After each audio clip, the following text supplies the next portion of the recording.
దేవుణ్ణి చూసావా? ఎవరైనా దేవుణ్ణి చూచారా? ఎవరూ చూడలేదు. ప్రభువే చెప్పాడు, దేవుణ్ణి ఎప్పుడూ ఎవరును చూడలేదు అని. ఆయన రొమ్మున ఆనుకున్నటువంటి అద్వితీయ కుమారుడే ఆయనను బయలుపరిచెను. క్రీస్తునుకున్నటువంటి మహిమను నీవు చూస్తే దేవుడు అర్థమవుతాడు.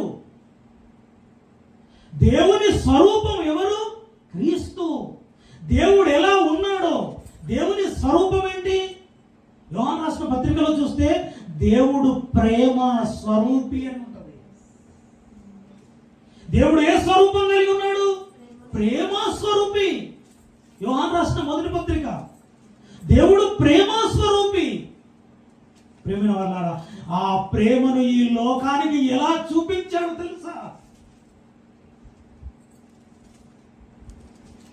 ఆయన ఈ లోకానికి ప్రేమను చూపించాడు. దేవుని ప్రేమను ఈ లోకానికి చూపించింది క్రీస్తు. ప్రియులారా, తన్ను సిలువకు ఆ మేకులు కొడుతున్నా, ఆయన తలకు ముళ్ళ కిరీటం పెడుతున్నా, ఆయనను దూషిస్తున్నా, పక్కలో బల్లెంతో గుర్చుతున్నా, కొరడాలతో కొడుతున్నా, ఏమన్నాడు ఆయన?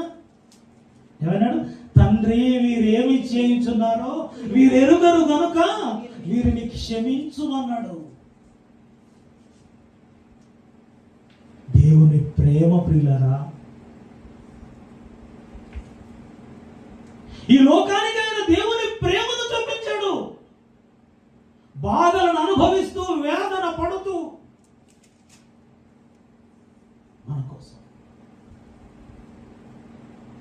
ప్రభు మన కోసం ఆయన తన్ను తానుగా తగ్గించుకున్నాడు. ఆయన తన్ను తానుగా తగ్గించుకున్నాడు. ప్రియులారా, తన్ను తానుగా తగ్గించుకున్నాడు. పరలోకంలో ఆయన మన నిమిత్తమై ఆలోచించాడు. మనము తన స్వారూప్యంలోనికి రావాలని ఆయన ఆకారమందు మనుషుడుగా కనబడి మరణము పొందునంతగా ఆయన తగ్గించుకున్నాడని మనం లేఖనాలలో చూస్తాం. ఎఫెసీయులకు రాసిన పత్రిక 2వ అధ్యాయం, ఫిలిప్పీ 2వ అధ్యాయం చూడండి ఒకసారి, 6వ వచనం. ఫిలిప్పీయులకు రాసిన పత్రిక 2వ అధ్యాయం. ఆయన దేవుని స్వరూపము కలిగిన వాడయుండి దేవునితో సమానముగా ఉండుట విడిచిపెట్టకూడని భాగ్యమని